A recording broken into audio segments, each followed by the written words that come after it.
오늘은 맥주 감사 주일을 맞이해서 하나님께 관한 예배에 관한 부분을 함께 나누며 함께 말씀을 통해서 은혜를 나누기를 원합니다.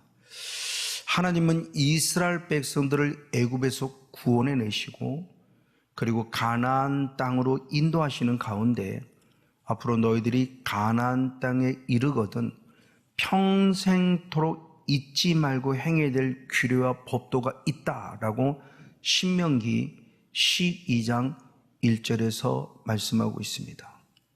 즉 구원받은 하나님의 백성들은 일평생 우리가 잊지 말고 해야 할 일이 있으니 그것이 바로 뭐냐라고 했을 때 신명기 12장 5절 말씀에서는 하나님의 이름을 두려고 택한 곳 바로 그곳에서 하나님을 온전히 예배하라 라고 성경이 말씀하고 있습니다. 즉 구원받은 우리들에게 선택이 아니라 필수임을 말함에 있어서 일평생 즉 주님의 품 안에 안기는 그 순간까지 우리가 해야 될 가장 중요한 규례와 법도는 바로 하나님을 예배하는 것이라는 걸 말씀하고 있다는 사실입니다. 아주 중요한 의미를 갖습니다. 그러면 하나님의 이름을 두려고 택한 것은 과연 어디일까요? 역시 열왕기하 21장 7절의 말씀을 보면 예루살렘 성전임을 말하면서 성전은 하나님의 이름을 두려고 영영이 택한 곳이라고 말씀하고 있어요.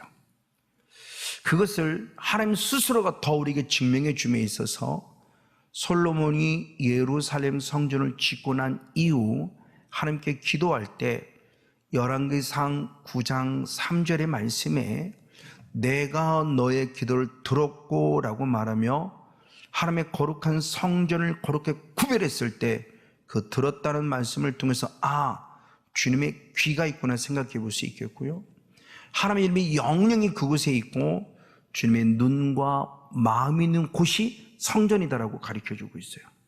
그러면 성전 그럼 하나님의 이름을 영원히 있는 곳이고 주님이 귀를 기울여서 우리의 기도 소리에 귀를 기울여 들으시고 또는 불꽃 같은 눈동자로 우리를 살펴보고 계시며 우리의 마음과 생각까지 감찰하시는 주님의 마음 있는 곳이 성전이구나 라고 할 수 있다는 사실이에요. 그런데 이제 예수님이 이 땅에 오시면서 성전의 개념을 바꿔줬습니다. 구약까지 성전의 개념은 건물이었어요. 어떤 공간입니다. 근데 신약에 들어와서 예수님은 성전의 개념을 바꿨으니 대표적으로 요한복음 2장 20절과 21절 말씀에 3일 만에 성전을 짓겠다고 표현하니 그것은 곧 예수님이 죽으심에서 부활하신 이후에 이루어질 사건으로서 내 몸이 성전이다 라고 말씀함을 통해서 성전의 개념이 이제는 건물이 아니라 우리의 몸과 마음이 성전이요 예수님의 몸이 성전을 가르쳐줘요. 그러면서 고린도전서 3장 16절 말씀에 이제는 우리들의 몸이 하나님의 성령님이 거하시는 거룩한 전인 줄 알지 못하느냐라고 하는 놀라운 축복의 말씀을 선포해 줍니다. 그럼 어떻게 우리의 몸과 마음이 성전이 됐을까요? 주님 분명히 답을 주시기를 고린도전서 6장 19절과 20절 말씀에 성령이 거는 거룩한 전이 된 이유는 주님의 피값으로 샀기 때문이다라는 정확한 말씀을 통해서 예수의 피로 값주고 사셨기에 이제는 공간의 개념이 아니라 우리의 몸과 마음이 성전임을 말합니다. 그런데 예수의 피로 값주고 사신 성전들이 모여있는 교회, 즉 예수님의 피로 값주고 성전들이 모여 2사람이든 3사람이든 10사람이든 100사람들이든 그 사람들이 모여있는 그 공동체를 또한 교회라고 말하는데 그 교회 역시 예수의 피로 값주고 사셨다라고 사도행전 20장 28절은 분명히 말합니다. 그래서 예수님께서는 마태복음 18장 20절을 통해서 2-3사람이라도 즉 성전들이 모인 겁니다. 2명 3명 그들이 무엇으로 예수의 이름으로 모인 곳에 주님이 함께한다 그러죠.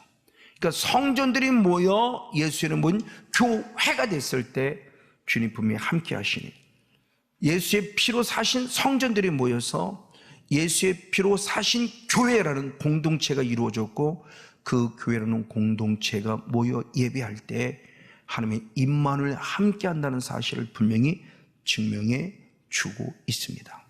그래서 이 사실을 통해서 우리는 맥주 감사절로 말미암아 예배에 대한 개념을 한 번 더 생각해 볼 때, 신명기 12장에 이어서 신명기 16장 1절로부터 세 가지의 절기를 말해줍니다. 첫 번째 유월절, 두 번째 초실절, 세 번째 장막절을 말해요. 그럼 이 절기는 이제 나를 말하는 절기가 아닙니다. 주님께서 나를 말하는 절기는 골로새서 2장 16절 말씀을 이미 폐해졌다 그래요. 그러나 그 의미는 살아있다는 거죠.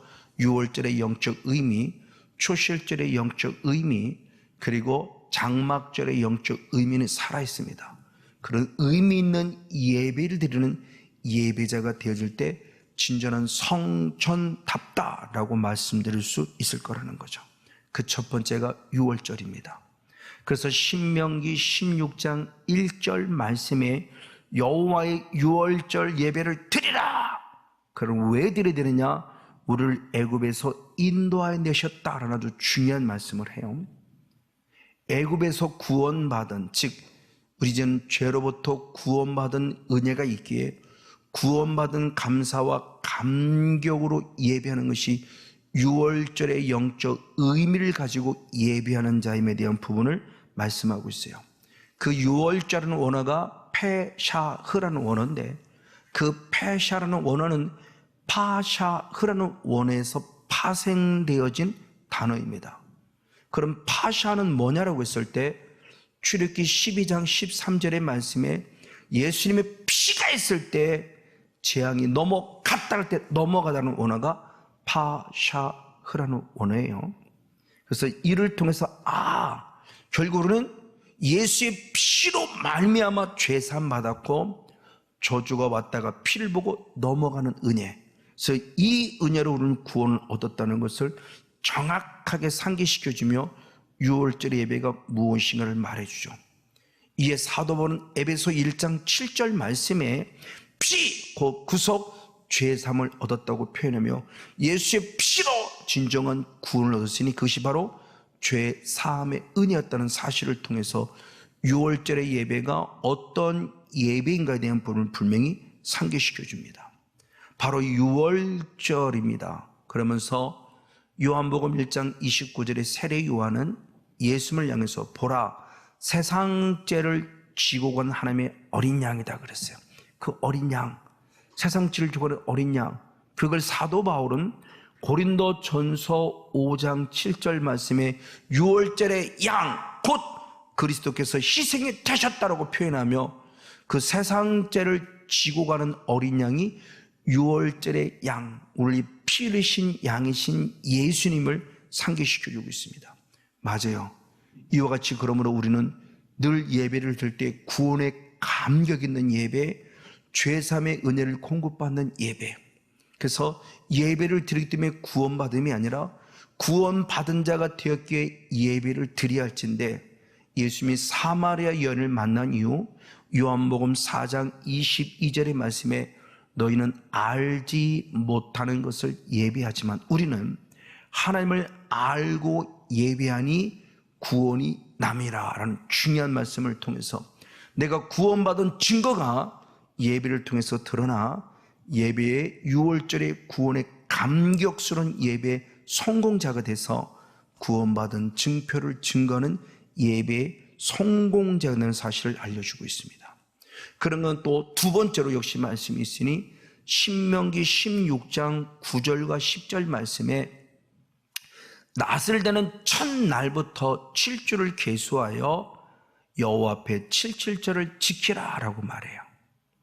77절이라고도 부르고 지금 우리가 잘 알고 있는 맥추절이라고도 말합니다.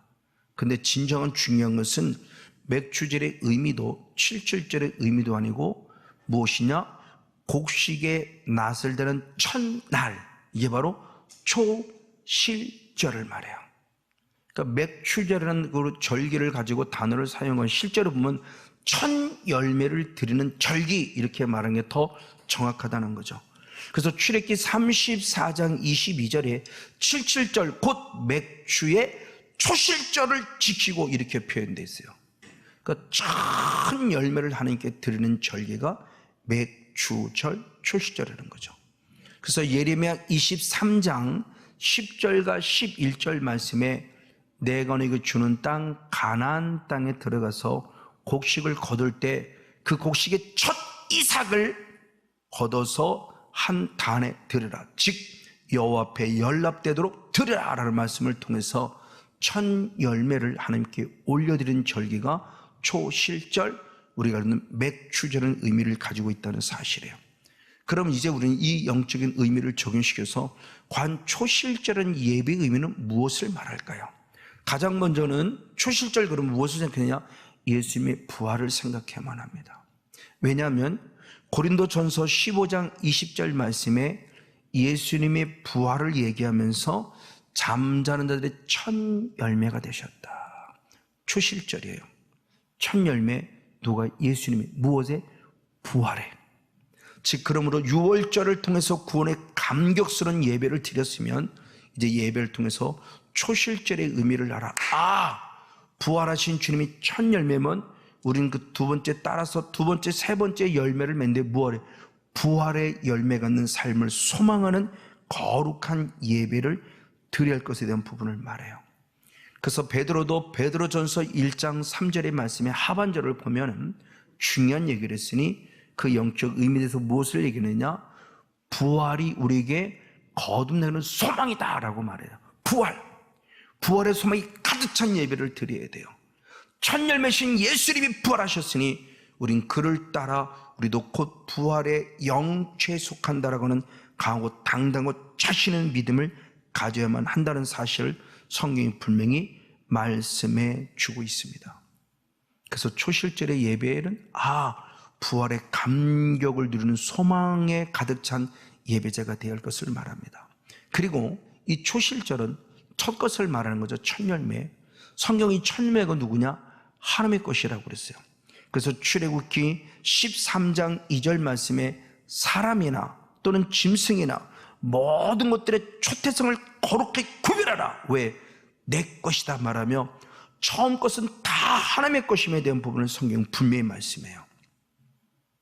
그래서 천국에 들어갔다고 했을 때 그 천국에 들어간 사람이 누구냐 쓰는 것을 히브리서 교사는 이렇게 표현하니 히브리서 12장 22절과 23절의 말씀에 하나님의 도성인 하늘의 예루살렘, 그 예루살렘에 누가 있느냐고 했을 때 장자들의 총회라고 표현함을 통해서 구원받은 하나님의 백성들을 주님이 영적인 장자, 첫 열매로 허락하셨고 그들이 천국 백성 되었다는 사실을 알려주고 있어요. 근데 영적인 장자권을 우습게 여긴 자가 있어요. 누구요? 에서죠.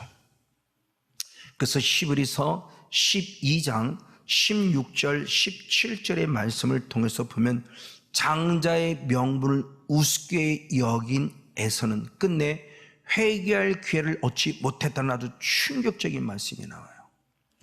나라는 존재에 대한 부분이 육적인 장자가 아니라 예수님을 나의 구원자로 믿은 자로서의 영적인 장자의 의식을 갖고 당당히 천국 백성으로서 나 자체가 주님의 처음 것, 주님의 것이기 때문에 몸을 다하고 마음을 다하고 목숨을 다해 드려지는 예배 성공자가 대한 사실을 분명히 알려주고 있다는 사실이에요. 그리고 또 하나의 중요한 것이 이 첫 것이라는 부분 속에서 우리의 하루의 삶의 처음 것으로도 우리가 한번 생각해 볼 수 있죠. 그것이 우리들에게 있어서 하루의 처음은 새벽이죠. 하나님은 새벽에 아주 중요한 일들을 많이 행하셨어요. 대표적으로 출애굽기 14장 27절 말씀에 이 새벽을 통해서 홍해를 가르셨다라는 말씀을 통해서 구원받은 우리들에게 하나님의 길을 열었으니 은혜의 길, 홍해의 길을 활짝 열어주셨는데 그것이 새벽에 이루어진 일이었어요. 아주 놀라운 일입니다. 그럼 우리에게 새벽이라는 하루의 첫 시간, 오늘 우리에게 말하면 새벽 기도회 또는 새벽 예배가 얼마나 중요한 걸 알 수 있죠. 이어서 여호수아서 6장 15절과 20절 말씀을 통해서 보면 역시 여리고성이 무너질 때 마지막 7일째 되는 날 새벽에 7바퀴를 돌았고 크게 외치는 순간 여리고성이 무너졌더라. 아멘. 언제요? 새벽에. 이게 아주 중요하죠. 그리고 더 많은 것들이 있지만 신약으로 들어온다면 예수님이죠. 예수님이 십자가로 죽으셨고 3일 만에 부활했을 때가 언제냐? 새벽입니다. 그래서 누가복음 24장 1절과 6절 말씀을 통해서 보면 안식 후 첫날 새벽에 예수님이 살아나셨다라고 분명히 말해요. 맞아요. 이와 같이 새벽 하루의 첫 시간이나 이 첫 시간, 첫 열매, 이 초실, 이 첫 시간을 드리는 건 너무너무 중요합니다. 이것을 알고 있는 자가 누구냐? 다윗이었어요. 그래서 그는 시편 57편 8절 말씀에 내가 새벽을 깨우려다 말하며 악기와 더불어 모든 영혼 중이 다해서 이 새벽에 하루의 첫 시간을 함께 드림으로 하나님께 나아가는 다윗의 귀한 영성을 볼 수 있습니다. 그럼 왜요? 역시 시편 기자는 귀한 영적 원리를 알았으니 역시 이어서 시편 46편 5절 말씀에 새벽에 하나님의 나를 도우심을 알고 있고 믿고 있기 때문에요. 그 하나님의 새벽에 많은 일 행하시는 걸 믿고 알고 있기 때문에 당당히 새벽을 깨워 주기는 첫 시간, 하루의 첫 시간을 드렸음을 말합니다. 그리고 잘을 걷는 주일입니다. 안식일은 맨 마지막 날 토요일이에요. 금요일 밤부터 토요일까지. 근데 주일은 사망의 권세를 깨뜨리고 부활하신 그 주일은 우리 일주일의 맨 첫날이에요. 한 주의 첫 시간, 그게 바로 주일입니다. 그러는 안식의 개념을 가진 주일을 거룩히 지키고, 왜? 일주일의 첫 시간이에요. 하루의 첫 시간도 주께 드려야 되고 일주일의 첫 시간도 주께 드리는 거죠. 그래서 귀한 이 시간마저 하나님께 인정하며 하나님께 온전히 드려야 될 것을 말씀하고 있습니다. 또한 더불어 초실절은 더 중요한 영적 의미를 가짐에 있어서 77절이라는 의미와 더불어 오순절이라고 신약 성경에 기록되어 있죠. 그럼 오순절은 무엇한 날이냐? 성령의 임재가 있었던 성령 강림절의 절기와도 연결이 되어집니다. 하나님 예수님께서는 사도행전 1장 4절의 말씀에 예루살렘을 떠나지 말라, 아버지께서 너희들에게 약속한 걸 주실 것이다 말하며 예루살렘을 떠나지 말고 아버지의 약속을 기다리라고 그래요. 그럼 그 약속은 뭐냐? 역시 이어서 사도행전 1장 5절의 말씀에 통해서 본다 한다면 중요한 얘기를 했으니 너희는 몇 날이 못되어 성령으로 세례를 받으리라. 아버지의 약속은 성령이었던 거예요. 근데 그 아버지의 약속은 결국 뭐냐? 구약 시대를 말하는 거죠. 그럼 누구를 통해서 약속하셨냐? 요엘 선지자를 통해 약속하셨어요. 그래서 요엘서 2장 28절에 이제는 모든 육체에게 성령을 부어주실 것이라고 성경은 분명히 말하고 있다는 사실이에요. 성령입니다. 모든 육체에게. 그동안은 특별히 왕 같은 사람이나 또는 선지자나 제사장 같은 특별한 사람들, 나시린들에게 성령을 부어줬지만 이제는 모든 사람들에게, 맞습니다. 그것이 그리고 드디어 언제? 초대교회 이루어졌죠. 그래서 사도행전 2장 1절과 4절 말씀에 오순절 날, 오순절에 성의 강력한 기름음을 통해서 초대교회의 새로운 출발점이 성령으로 인해 시작된 것을 확증시켜준 사건이 바로 초대교회의 모습이에요. 그럼 이렇게 우리가 성령을 받을 이유는 뭘까요?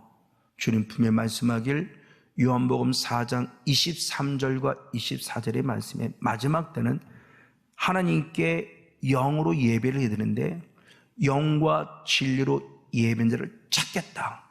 그러면 하나님은 영이시니 영과 진리로 예배하라라는 아주 중요한 명령을 내립니다. 그 영, 성령 안에서 드려지는 영과 진리, 말씀이 원하는 예배를 드려야 한다는 사실입니다. 그래서 우리는 77절, 특별히 초막절, 그리고 또한 더 초실절, 그리고 오순절이라는 개념을 통해서 말씀을 한번 상고해 볼 수 있습니다. 마지막 세 번째가 이제 초막절이죠. 그래서 신명기 16장 13절 말씀에 포도주 틀에 소출을 수장한 후에 초막절을 지키라라는 아주 중요한 말씀을 주래요. 포도주 틀의 소출을 수장하라 그래요. 즉 1년 동안 지켜주신 은혜에 대한 감사예요. 지금 우리 그나마 조금 적용시키면 그나마 추수감사절과도 적용시켜 볼 수 있을 것 같아요.